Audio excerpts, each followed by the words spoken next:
Assalamualaikum Ustadz. Izin bertanya, ada orang yang mengatakan bahwa dalam surat Al-Ahzab dan An-Nur, ayyuhan nabiyyu qul li azwajika wa banatika wa nisa'il mu'minina yudnina 'alayhinna min jalabibihin ذلك أدنى أن يعرفن فلا يؤذين وكان الله غفورا رحيما. أعوذ بالله من الشيطان الرجيم. بسم الله الرحمن الرحيم. وقل للمؤمنات يغضضن من أبصارهن ويحفظن فروجهن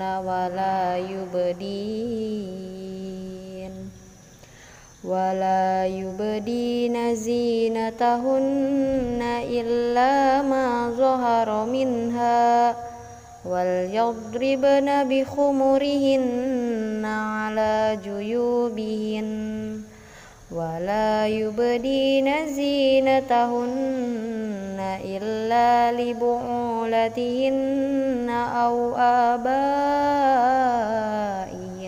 أو آباء بعولتهن أو آباء بعولتهن أو أبنائهن أو أبناء بعولتهن أو إخوانهن أو بني إخوانهن أو بني أخواتهن أو نسائهن أو ما ملكت أيمانهن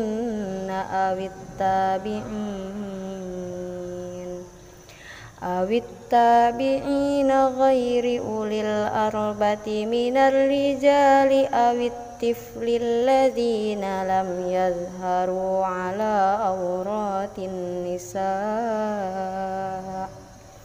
ولا يضربن بأرجلهن ليعلم ما يخفين من زينتهن وتوبوا إلى الله جميعا أيها المؤمنون لعلكم تفلحون. di dalam ayat tentang seruan wanita berhijab tidak ada kata wanita berhijab, tidak ada kata tanda kutip wajib menggunakan hijab di dalam ayat tersebut. Karena wanita tersebut dengan kekeh jika memang ada kalimat wanita wajib berhijab tunjukkan. Ketika saya mencoba menerangkan, saya cek translate memang tidak ada kata wajib. Jadi saya tidak mampu menjelaskannya. Tapi saya yakin jika perintah Allah bukan tawar-menawar lagi. Mohon sekiranya Ustadz dapat menjelaskan kewajiban wanita berhijab walaupun di dalam Al-Quran di terjemahan bahasanya tidak ada kata wajibnya. Jazakallah. Semoga Allah memberikan rahmat kepada saudari kita yang bertanya, dan pertanyaan ini yang diwakilkan oleh saudari kita sangat berbahagia. Ini menunjukkan bagian dari kekuatan iman yang ingin menggali lebih jauh tuntunan dari firman Allah Subhanahu wa Ta'ala. Baik, secara singkat tadi kita bisa dengarkan bahwa beliau mendapatkan pertanyaan dari saudarinya, ya, tidak ada kata perintah wajib ya di terjemahan. Ya, ingat, di terjemahan. Tidak ditemukan di terjemahan kata wajib dari ayat-ayat yang bertutur tentang hijab. Tadi menyebutkan surah An-Nur dengan Al-Ahzab. Baik, sebelum kita sampai ke suratnya, itu tepatnya nanti di Quran surah ke-24 An-Nur ayat 31 dengan Al-Ahzab surah ke-33 ayat 59. Ya. Sebelum sampai ke dua surah dan dua ayat itu, saya ingin berikan penjelasan dulu ya. Terjemah itu itu adalah tampilan ya makna tekstual. Ya, tampilan makna tekstual dari sumber kalimat ya tertentu yang ingin disampaikan kepada kita, keumuman makna tekstualnya. Karena sifatnya tekstual, maka setiap katanya akan diterjemahkan per kalimat tanpa mengandung unsur-unsur hukum yang terdapat di dalamnya. Nah, jadi kalau terjemah itu secara umumnya belum mencakup tuh cakupan hukum, dia hanya menerjemahkan tekstual saja. Contoh begini, kalau di Quran ada qul, maka diterjemahkan dengan katakan. Nah, dia nggak akan berbicara apakah sifat katakan ini hukumnya wajib atau sunnah atau boleh saja. Yang penting ada qul, terjemahkan katakan. Ya, kutiba terjemahkan diwajibkan. Ya, misalnya di setiap kalimat akan diterjemahkan sesuai dengan katanya saja. Dan terkadang begini, terkadang bahkan terjemah itu tidak bisa masuk pada makna yang dalam yang membedakan dua kata yang mirip. Ya, padahal konteksnya bisa berbeda. Ya, diterjemahkannya sama. Contoh begini, apa artinya insan? Manusia. Insan manusia. Apa artinya ins? Ya ma'syaral jinni wal ins. Manusia juga. Apa artinya nas? Qul a'udzu birabbin nas. Manusia juga. Bayangkan, ins manusia, insan manusia, nas manusia. Kalau ketiganya terjemahannya sama-sama manusia, kenapa diungkapkan dengan kata yang berbeda? Ya. Baik, wahyu pertama turun apa? Iqra, artinya apa? Bacalah. Nanti Anda buka Quran surah ke-29 ayat 45. Di situ tulisannya utslu ma uhya ilaika minal kitab. Ketika dibuka terjemahan, maknanya sama, bacalah. Yang satu bacalah, yang satu bacalah. Padahal dua katanya diungkapkan oleh Al-Quran dengan kata yang berbeda. Satu iqra, kedua utslu. Nah, karena itu, poin pertama, kita ingin ambil garis besar dulu bahwa terjemah itu tidak membawa hukum fikih. Ya, tapi hanya menampilkan makna tekstual dari rangkaian kata yang diterjemahkan. Ya, jadi hanya menampilkan kata tekstual saja. Kalau kita ingin mengambil hukum dari terjemahan itu, maka kembalikan kepada kalimat asalnya dengan menerapkan kaidah-kaidah hukumnya. Baik, contoh begini misalnya, kita kembalikan ke ayatnya. Baik, tadi di situ berbicara surat An-Nur, ya, surah ke-24 ayat 31. Itu berbicara tentang hijab. Ya, lebih tepatnya dasar hijab yang berbentuk yang paling dasar, yaitu kerudung. Ya, Allah berfirman, wa qul lil mu'minati yaghdudna min absarihinna. Dan Muhammad sallallahu alaihi wasallam katakan, ya, pada setiap perempuan beriman hendaknya ia memalingkan pandangannya dari yang dilarang. Ya, palingkan pandangannya dari yang dilarang. Wa yahfadna furujahunna, dan jaga kehormatan dirinya. Ya, jangan berzina, jangan selingkuh. Nah, yang paling menarik sampai nanti muncul kalimat dari Allah Subhanahu wa taala, wal yadribna bi khumurihinna ala juyubihinna. Ya. Ya, kata Allah sebelumnya, wala yubdina illa ma dhahara minha, ya, jangan menampakkan tampilan dirinya kecuali yang tampak saja. Ada yang menafsirkan nanti wajah dengan telapak tangan. Kemudian, nah ini dia, pakaikan kerudungnya sampai dengan ke dada. Ya, sampaikan pada perempuan pakai kerudung. Ya, batas paling minimalnya sampai ke dada. Kalimat Qur'annya ini berbunyi katakan, sampaikan. Kemudian jangan. Ya. Kemudian perintahkan untuk melakukan. Jadi bahasa Qur'annya itu kalimatnya, qul, katakan. Ya. Kemudian hendaklah.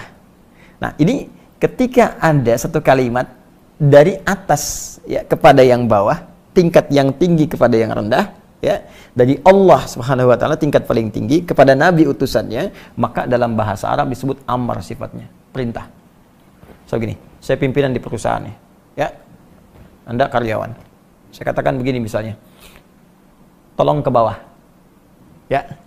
Baik. Ambil teh di bawah. Baik, maka sifatnya apa? Perintah kan?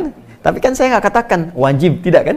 Saya katakan perintah, tolong ke bawah, ambil teh. Nah, ini Allah menyampaikan kepada Nabi, katakan pada semua perempuan-perempuan, palingkan wajahnya dari yang dilarang. Jaga kehormatan dirinya, jangan berzina, jangan tampakkan bagian tubuhnya, kecuali yang biasa nampak saja. Baik, ada yang mengatakan wajah dan telapak tangan, lalu pakai kerudung sampai ke dada. Baik, Karena kalimatnya sifatnya perintah, walaupun tidak mengandung kata langsung wajib di situ, maka dikembalikan kepada dasar fikih. Dasar fikih itu produk pembentuk hukum. Ya, jadi kalau Al-Quran sumber hukum, kalau menjadi sebuah ketentuan hukum namanya fikih. Fikih punya dasar, namanya qawaid fikih. Ya, pokoknya disebut usul fikih. Bingung ya? Oke, karena itu nggak mudah. Jadi kalau belum paham kaidah, jangan bicara hukum. Ini biarkan ulama, ya. Sama kayak kita nyari obat kan kita tanya dokter, ya. Terus dibikin ramuan. Jadi jangan semua orang bisa ngasih obat, ya. Semua ada spesialisasinya. Nah, maka di usul fikih ini ada kaidah berbunyi begini: al aslu fil amri lil wujub hatta yadullad dalilu ala khilafihi. Ya, asal makna sebuah perintah itu mengandung hukum wajib. Jadi tidak harus kalimatnya langsung berkata, saya wajibkan. Muhammad katakan pada umatmu, saya wajibkan. Tidak. Jadi setiap ada unsur perintah, ya, maka sifatnya wajib.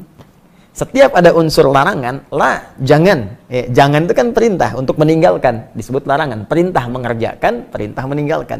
Perintah meninggalkan disebut nahyun, larangan. Perintah mengerjakan disebut amrun, lakukan. Ya, maka sepanjang ada kalimat dari Allah, kerjakan, lakukan, itu sifatnya perintah. Maka dalam kaidah dasar fikih, dasar hukum Islam, jika ada nada perintah, maka sifatnya wajib. Kecuali ada keterangan lain yang menjadikan kewajiban itu turun tingkat hukumnya menjadi sunnah atau mubah standar. Nah, contoh, poligami. Kenapa ketawa? Kenapa ketawa? Misal, Quran surah keempat An-Nisa tentang poligami ayat 3, ya. Wa in khiftum alla tuqsitu fil yatama fankihu ma taba lakum minan nisa mathna wa thulatha wa ruba'. Ya. Jika engkau khawatir, ya, tidak mampu berlaku adil pada anak-anak yatim ini ketika engkau ingin menikahinya, ya, dalam hal perawatannya, maka perintah sifatnya nikahi, kata Allah. Silakan nikahi. Ya, untuk bisa membantu merawat mereka, kamu boleh nikahi. Bisa 2, 3, atau 4. Ya, 2, 3, atau 4. Kalau dibaca sampai sini saja, jadi perintah. Maka wajib tuh. Artinya kalau yang nggak poligami, dosa. Ya kan? Nah, tapi kita teruskan ayatnya. Fa in khiftum alla ta'dilu fawahidatan. Ya. Tapi kalau Anda malah nanti nggak bisa berlaku adil dengan berpoligami itu, ya, tidak ada memenuhi kualifikasinya, syaratnya tak terpenuhi, bahkan nanti berpeluang menjadikan suasana rumah tangga tidak muncul sakinah, nggak ada mawaddah, nggak ada rahmah, cukup satu aja. Ya. Satu aja samara susah, terus pengen 2 gitu kan. Kata Quran tuh begitu. Nah, jadi jangan sampai diartikan nanti hukum poligami wajib, karena ada keterangan lain yang menjadikan tadi kalimat perintah turun. Ya, bisa menjadi sunnah, mubah, atau bahkan turun nanti geser ke kiri, makruh. Ya, kalau dikerjakan jadi buruk misalnya, atau muncul suasana yang dilarang oleh Allah Subhanahu wa taala. Jadi, pertama, kita bisa simpulkan bahwa kalimat wajib, ya, di dalam ayat Quran surah ke-24 An-Nur ayat ke-31 itu ditemukan dari bentuk katanya, ya, dalam bahasa Al-Quran, yaitu sigat kalau dalam bahasa Arab, dari unsur bentuk katanya yang berupa perintah, sedangkan perintah diartikan sebagai wajib. Jelas sampai sini? Nah, itu baru kerudung. Ini yang paling pokok dasar. Jadi bagi perempuan itu sekecil-kecilnya berkerudung. Nah, ya, jadi kalau sekecil-kecilnya berkerudung, batasnya sampai dada. Ya, cuma kan gini, di zaman Nabi itu dulu belum ada mukena seperti kita sekarang. Ya, kain boleh jadi terbatas. Jadi kalau muncul perintah sholat misalnya, ya, atau misalnya ini ketiup angin sedikit bisa terbuka dan sebagainya, kan? Nah, ini karena itu dalam hal tertentu muncul kejadian ada sebagian perempuan malam-malam mau ke toilet diganggu oleh preman-preman di awal masa Islam. Di preman sudah ada dulu, nah, cuman pada taubat. Jadi kalau sekarang masih ada preman, telat gitu, ya, telat. Nah, jadi diganggu. Nah, saat diganggu dilaporkan pada Nabi, esoknya turunlah Quran surah ke-33 Al-Ahzab ayat 59. Ya, Allah berfirman, ya ayyuhan nabi qul li azwajika, ya, wa banatika wa nisa'il mu'minin yudnina 'alaihinna min jalabibihinna. Ya, wahai Nabi SAW, katakan, perintahkan. Nah, katakan, perintahkan. Ya, kepada istri-istrimu, anak perempuanmu, dan perempuan beriman dimanapun. Imannya dipertaruhkan. Dipertaruhkan.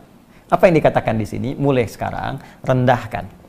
Ya, jilbabmu, kerudungmu itu rendahkan jilbabnya. Jadi menutup lebih bawah lagi. Ya, asa an yu'rafna fala yudzain. Dengan demikian dikenali, nanti kamu nggak diganggu lagi. Jadi ayat ini ingin menegaskan kerudung yang dipakai itu sebagai identitas bagi seorang muslimah. Yang kedua, penanda kekuatan iman, kan? Yang ketiga, kalau sudah mengenakan begitu, maka muslim-muslim, pria-pria mesti peduli. Kalau diganggu, mesti dilindungi. Ini sebetulnya jilbab itu Allahu Akbar, sayang Allah. Jadi bukti cinta Allah kepada perempuan beriman itu diturunkan jilbab. Asalnya supaya nggak diganggu gitu. Jadi saking sayangnya Allah pada setiap perempuan beriman, jangan diganggu perempuan beriman. Ya, dari mana kita tahunya ya Allah dia beriman? Lihat, berjilbab nggak? Ini identitas pertamanya. Di sepanjang Anda menemukan yang berjilbab diganggu, bantu mereka. Ya, kesulitan, bantu mereka. Itu asalnya. Jadi ketika diturunkan itu untuk meringankan perempuan, bukan untuk menyulitkan. Ya. Yang kedua, pertanda iman. Ya. Jadi yang ketiga, ini memudahkan dalam syariat. Jadi kalau dilonggarkan itu, longgar, nanti kalau di Arab kan nggak ada mukena tuh. Jadi dia bisa langsung dipakai untuk sholat sekaligus langsung. Ya. Nah seperti ini. Jadi serendah-rendahnya menggunakan kerudung. Ya, rendah itu bukan menunjukkan rendah, tidak, karena nanti ada beberapa aktivitas yang memang sulit dikerjakan dengan menggunakan jilbab panjang. Maka paling minimal sedada itu. Ya, paling minimal sedada. Ya, jadi rendahkan dikit gitu kan. Nah, kalau kita ingin santai perpanjang, tapi kan kalau ada yang maaf ya di pasar berjualan sayur macam-macam dan sebagainya, kesulitan misalnya dalam pergerakan yang mobile, maka setidaknya paling rendah dia sedada itu. Nah, ini yang dimaksudkan di dua ayat tadi. Jadi kata wajib tidak tertuliskan di terjemahan karena memang terkandung unsur hukumnya di balik kalimat perintah di dua ayat tadi. Nah, tapi yang ingin saya tekankan di sini, karena itu belajar agama tidak bisa dicukupkan dengan terjemahan saja, itu berbahaya. Ya, karena itu mesti bertanya. Ya, jadi jangan sampai disimpulkan belajar terjemah langsung paham, tidak. Imam Al-Bukhari menulis tafsir hadisnya sahihnya 16 tahun. Ditulis 16 tahun. Ya, baru bisa disampaikan. Anda baca baru 1 hari atau 16 jam, tiba-tiba langsung jadi mufti misalnya. Kan mustahil. Ya. Jelas ya? Ya, saya kira jelas ya, pemirsa dimanapun Anda berada. Jadi kesimpulan cepatnya, kata wajib bila pun tak terdapat secara tekstual di terjemahan, bukan berarti hukumnya hilang kewajiban, tapi dilihat dari makna yang terkandung di dalamnya. Jika dia berbentuk perintah, maka menjadi wajib. Jika kewajiban itu diikat dengan syarat-syarat atau kondisi tertentu, maka hukumnya bisa berubah sesuai dengan kadar perintah yang dimaksudkan. Wallahu ta'ala a'lam bissawab.